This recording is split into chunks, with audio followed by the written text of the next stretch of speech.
گوجری زبان میں اپڈیٹ سنیے۔ آج جنگ بندی لین گئے دوئیں پاسیں اور پاکستان اور دنیا پارما ریون والا کشمیری 13 جولائی 1931 یوم شہداء کا طور کے اوپر اس عزم کی تجدید کے نا منا رہا ہے کہ شہداء کا مشن نہ اس کا منطقی انجام تک ہر حال میں پہنچایا جائے گا۔ مقبوضہ جموں کشمیر میں آج یوم شہداء کشمیر کا موقع کے اوپر مکمل ہڑتال ہے، جس کی وجہ سے تمام کاروباری مراکز بازار دکان بند جبکہ سڑکوں کے اوپر ٹریفک غائب ہے۔ آج کی ہڑتال ہفتہ شہداء کو آخری پروگرام ہے، جس کی کال کل جماعتی حریت کانفرنس نے دیتی ہے اور تمام آزادی پسند تنظیموں نے اس کی مکمل حمایت کی ہے تاکہ 13 جولائی 1931 نہ ڈوگرا حکمران کا فوجیاں کے ہاتھوں شہید ہونے والا 22 کشمیریاں خراج عقیدت پیش کیا جائے۔ لوگ آج سری نگر کا علاقہ نقش بند صاحب میں مزار شہداء کے اوپر جمع ہویا اور ان 22 شہداء نے خراج عقیدت پیش کیو اور فاتحہ خوانی کی۔ یہ 22 شہداء ان ہزاراں لوکاں بچ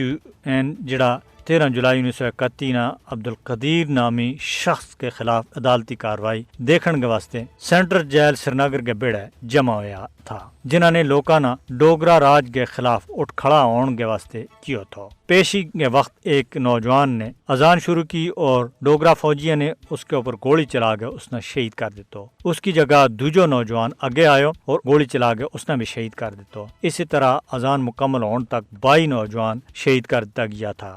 شہداء نے خراج عقیدت پیش کرن کو مجھ اچھو طریقوں جموں کشمیر پر بھارت کا جبری قبضہ کے خلاف جمع ہو گئے جدوجہد کرنا ہے۔ 13 جولائی 1931 کا شہداء کی بہادری اور قربانی جموں کشمیر کی تاریخ کو سنہرا باب ہے، جنہوں نے جبر اور استبداد کے خلاف کشمیریوں کی مزاحمت اور جدوجہد نہ ایک نوئی جلا بخشی۔ کل جماعتی حریت کانفرنس نے 13 جولائی 1931 اور دوجا شہداء کشمیر نے خراج عقیدت پیش کرتا ہوا کیا ہے کہ کشمیری عوام اپنا شہداء کی قربانیاں نہ کسی بھی صورت میں ضائع نہیں ہونے دے سنگا اور آزادی کی صبح تک غیر قانونی بھارتی قبضہ کے خلاف اپنی جدوجہد جاری رکھیں گا۔